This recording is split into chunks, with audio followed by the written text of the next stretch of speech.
Our key verse today, verse 10. Praise the Lord. So, first point we will discuss, God calls his people to holiness.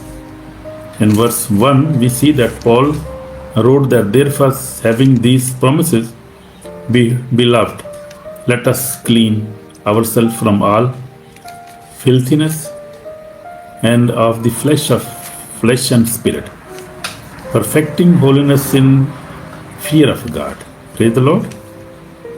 So Paul reminds believers of God's promises from chapter 6. Because God has accepted us as his children, we should not continue living in sin, but we must live a holy life. Hallelujah. We must live a holy and pure life. Because God is holy, we must also live holy life. So holiness is not merely avoiding outward sins.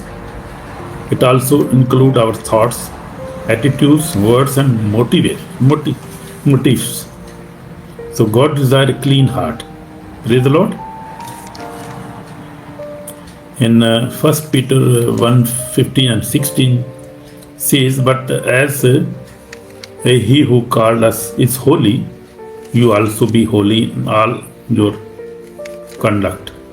Because it is written, be holy, for I am holy. Hallelujah. We are serving a holy God. And he said, be holy, for I am holy. Hallelujah. So we are serving a holy God. Praise the Lord. So we see, we can ask some question to ourselves also. Is there any hidden sin in my life? We can ask this question to ourselves. Is there any hidden sin in my life? Am I living differently from the word?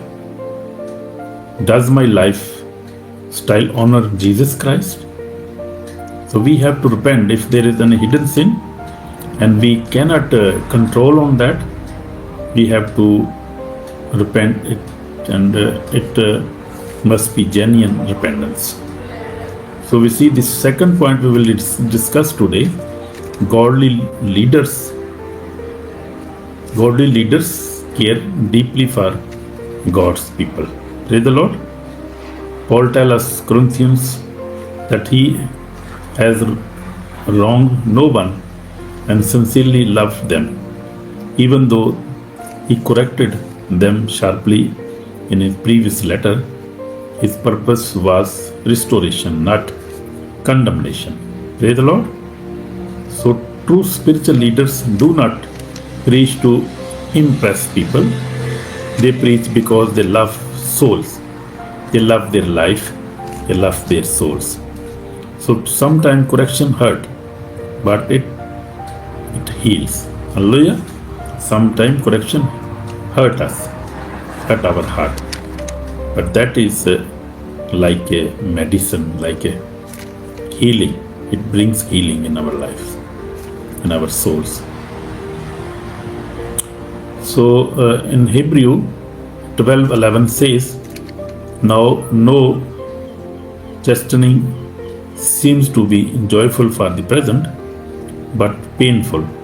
Nevertheless, afterward it yields the peaceable fruit of righteousness. Hallelujah. So Jesus Christ is the example.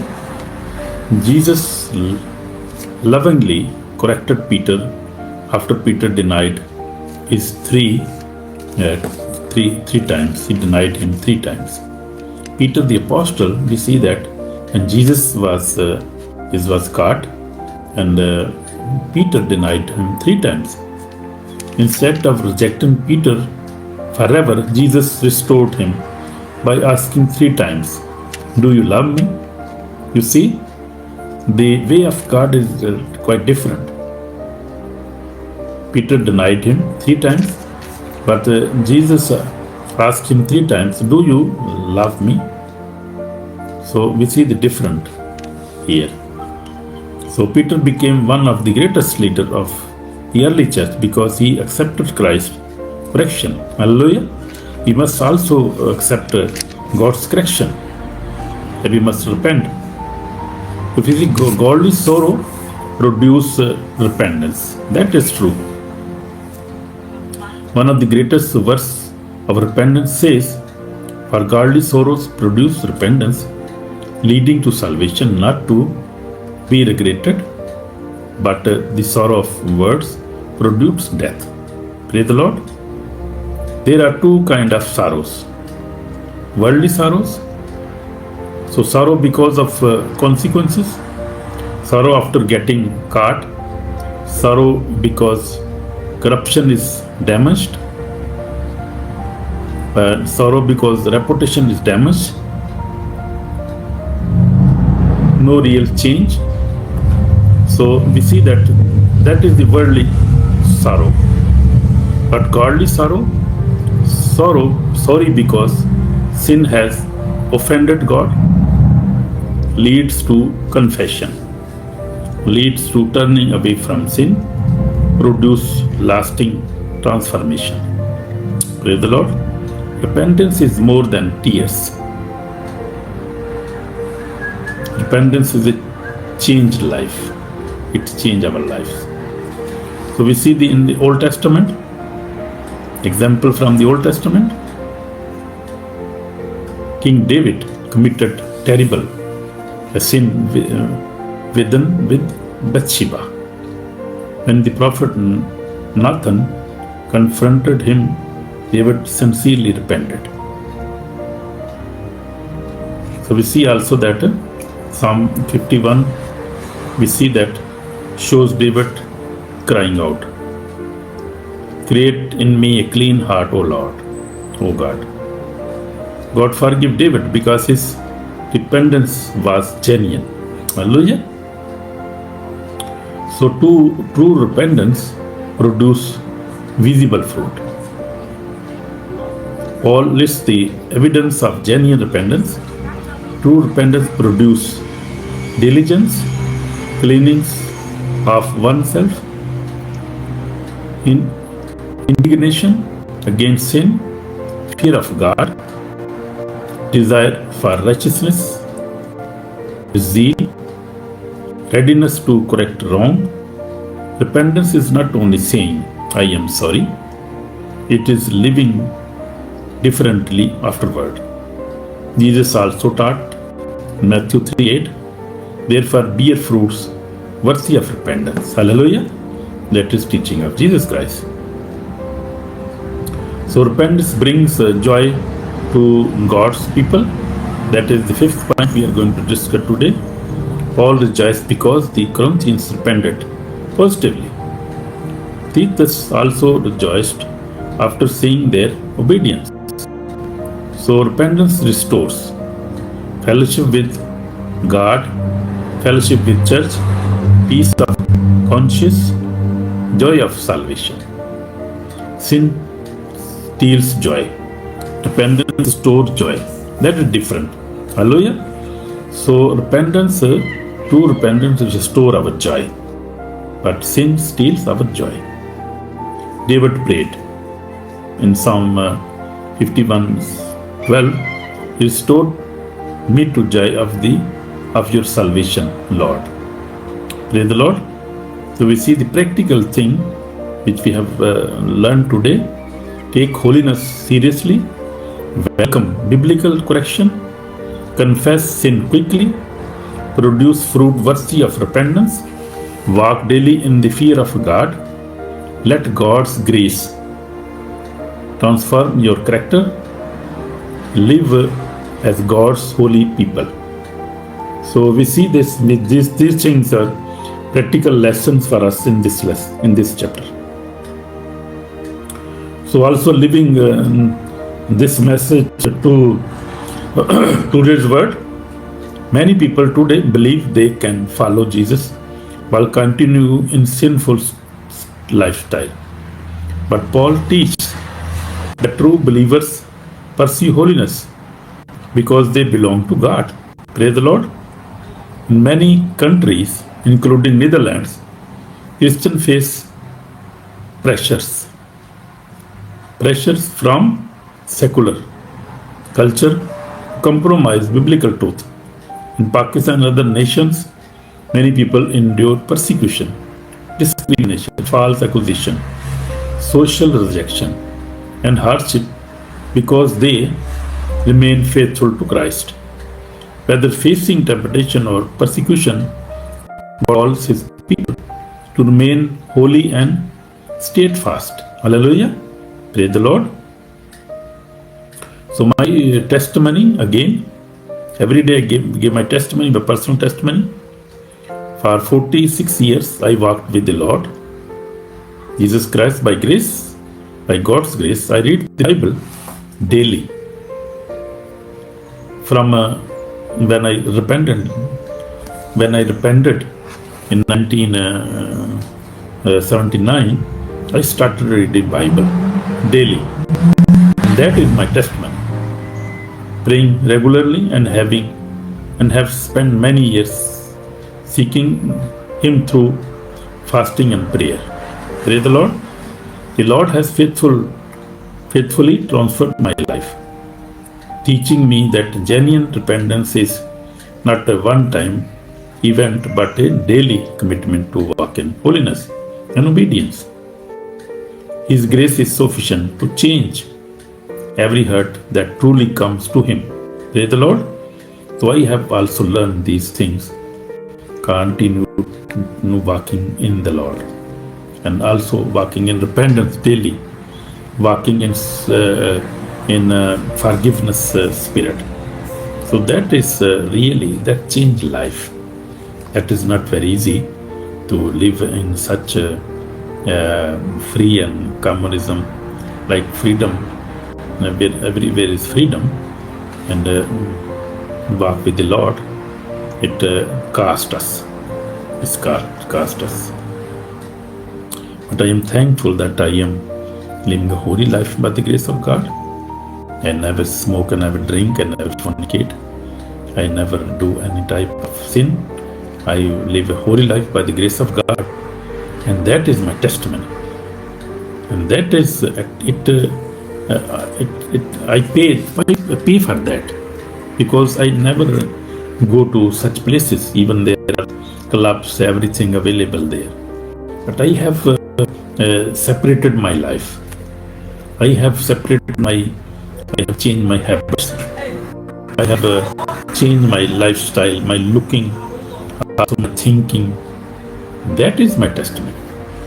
By the grace of God, God is blessing me. God is using me even in the ministry. And this was not easy before, but now God has opened way for me, even on social media, preaching to all the words and all the nations and all. That is the grace of God upon my life. I am thankful for that. Hallelujah. Praise the Lord. You can also do on social media. That is platform is cheap and easy to preach the word of God. So God, this is gospel invitation now. Perhaps today the Holy Spirit is speaking to your heart, my brother, my sister. Maybe there is a hidden sin. Maybe you have drifted away. Maybe you have never truly surrendered your life to Jesus Christ. Remember, Jesus died on the cross for your sins, for my sins. He was buried. He offers forgiveness to everyone who repent and believe in Him. Hallelujah. We see in Acts 3:19, repent therefore and be converted, that your sin may be blotted out, so that times of refreshing may come from the presence of Lord. Hallelujah. Come to Jesus Christ, my brother, my sister. His mercy greater than your past. His grace is sufficient for your future, my brother, my sister. Hallelujah. So this is the conclusion now, which we have learned these things in chapter 7. God calls His children to holiness. Praise the Lord. Godly correction is an expression of love. Godly sorrow leads to genuine repentance. True repentance produces a transformed life. Repentance restores joy, peace, and fellowship with God. Hallelujah. So many May we respond to God's word with humble heart, pursue holiness in the fear of the Lord, and experience the joy that comes from a life fully surrendered to Jesus Christ. Hallelujah. Amen. Jesus loves you, my brother, my sister. Jesus loves you too much. He loves you, even He died for you, for me, and He loves us too much. He do not want that we perish in the hellfire. So I would like to pray now. So my brother, my sister, I would like to pray for everybody. You can pray with me, or you can pray yourself. But this is the prayer of salvation. So just quickly, I would like to see the things we have discussed today. So godly sorrow that leads to true repentance and holy living. It means if you are sorrowful for anything in your life, like you are doing a sin, you are involved in drinking alcohol or pornography, watching films, or you are a man of God, you are a believer, and you want to leave all kind of sin, hidden sin included, and you cannot leave that, and you are sorrowful. You are always sorrow. Why I am doing that? Many people testify these things. So many people sorrow for that, because you are a believer, you are a child of God, and you know whom you are. But you often you fell in sin of fornication, masturbation, sin of lying, even, and so bad things, and you are sorrowful. But my brother, my sister, this sorrow leads you to repentance. Repent, truly repent. And even if you cannot overcome these things, these sins, cry to God, go in fasting, pray. Also, go for deliverance, because there is maybe any evil spirit is operating that sinful desire in your life. Because I have such experiences, and I see many deliverances in coaching in India, in many places, the devil deliverances, and most of cases are devilish. Devil is operating and behind God's people, because he wants to destroy them, but he cannot destroy, because God is protecting them. God is with them. Hallelujah. So only Jesus Christ can save you, my brother, my sister. True repentance only can save you. Holy living can only save you. Jesus Christ can only save you, because He is our Lord, our Savior. Hallelujah. So my brother, my sister, this chapter is very powerful, calls to holiness, repentance, and restored fellowship with God. Hallelujah. Apostle Paul encouraged believers to separate themselves from sins. The Apostle Paul encouraged believers to separate themselves from sin, sinful desires, sinful ways, sinful thinking, sinful living life. But we must pursue holiness and experience joy that comes from genuine repentance. Hallelujah. So many people feel sorry after doing wrong, but not everyone truly repents.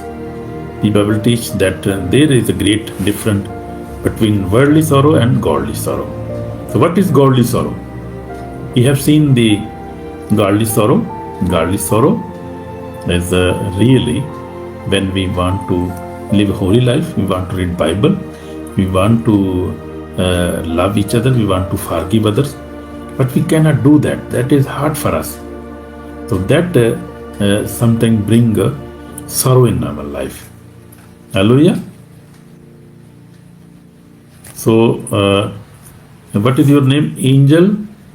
I am looking your name, and God bless you, my brother, my sister. And no, we love everybody. You are also welcome. You are welcome in Lovers of God International Ministry, Holland. So God bless you. So today we are studying from 2 Corinthians chapter 7. Hallelujah. Godly sorrow that leads to the true repentance and holy living. This is our subject today, title of the subject today. So God bless you, my brother, my sister. Amen. So we were just discussing about that many people feel sorry for doing wrong, but not everyone truly repents. The Bible teaches that there is a great difference between worldly sorrow and godly sorrow. Worldly sorrow produces regret and spiritual death. That is worldly sorrow. When we are running after money, we run after a woman, we run after such worldly things. And we are very much involved in such things. And we feel sorry when we do not earn so much money. So that is worldly sorrow. But God's sorrow is when we never read Bible, we got sorry. I could not read Bible today. I could not go to church. That is your sorrow. And you cannot stop your sin for life in sinful style. That is godly sorrow. And that sorrow leads us to repentance, to holiness, to eternal life, to God's presence. That sorrow is really wonderful. We must have such sorrow in our life. Praise the Lord. So God bless my brother, my sister, and God loves you. Therefore, He brings you here because God loves you. So we see that God calls His people to holiness, us to in holiness, living holy life. Therefore, we see that His promises, beloved, let us cleanse ourselves from filthiness of the flesh and spirit, perfecting holiness in fear of God. So Paul reminds believers of God's promises from chapter 6, because God has accepted us as His children. We should not continue living in sinful desire, sinful lifestyle, because God wants holiness in our lives. Praise the Lord. Holiness is not merely avoiding outward sins. It also includes our thoughts, our attitudes, words, and motives. That is actually real change that God wants us to live such a life. Praise the Lord. So godly leaders care deeply for God's people. Godly leaders mean pastors, bishops, people who really are living holy life. They pray for believers. They really care for them. They go in fasting. They pray for all their followers, believers, subscribers, as I also pray for all my followers, believers all around the world. I'll go every day. I go to midnight prayer to pray for people in this ministry. So that is the desire of Lord Jesus, to pray for everybody. Hallelujah. So we see that Paul tells the Corinthians that he has wronged no one and sincerely loved them, even though he corrected them sharply in his previous letter. His purpose was restoration, not condemnation. You see the difference? Spiritual leaders do not preach to impress people. They preach because they love souls. They love to save souls. Sometimes correction hurts, but it heals our souls. Praise the Lord. We see that Jesus Christ is a good example for us. Jesus lovingly corrected Peter after Peter denied him 3 times. Even Jesus Christ was appeared to on the way of Damascus to the Paul the Apostle, and he called him, and he repented, and Jesus forgave him. Even he was persecuting the church that time, killing many people, disciples, persecuting them, putting them in the prisons, but doing very wrong. But Jesus, we see that Jesus forgave him also. I am talking about Paul the Apostle. Praise the Lord. So Jesus always forgive us. When we come before Him, He always forgive us. He never reject us. He do not reject us. He always forgive us. Praise the Lord. So godly sorrow produce true repentance. Mean one of the greatest words of repentance says, for godly sorrow, verse 10, we see that so sorrow produces repentance leading to salvation, not to be regretted, but the sorrow of the words but produce death. There are two kinds of sorrows. Praise the Lord. Worldly sorrow. What is worldly sorrow? Because of consequences. Sorrow after getting caught in any sin, and you are put in prison, then you are sorry for, oh, what have I done? That is not good. That is also sorrow. That is worldly sorrow. Sorrow because reputation is damaged. You are sorry about, oh, my company is bankrupted, or my reputation is not good. So you are sorrowful. That is worldly sorrow. But we see godly sorrow, sorrow because sin has offended God. Because our lifestyle, our life offended God, and we are continue sinning, and we are not forgiving our wife, our husband, our family. That is also sorrow. That is godly sorrow. We must forgive everybody. We must love everybody. If we never love, that is also sorrowful deed. So sorrow, godly sorrow leads to confession, leads to turning away from sin, produce lasting transformation. Repentance is more than tears. Repentance is a changed life. Changed life. Hallelujah. Changed life. We see in the Old Testament, David committed a terrible sin with Bathsheba.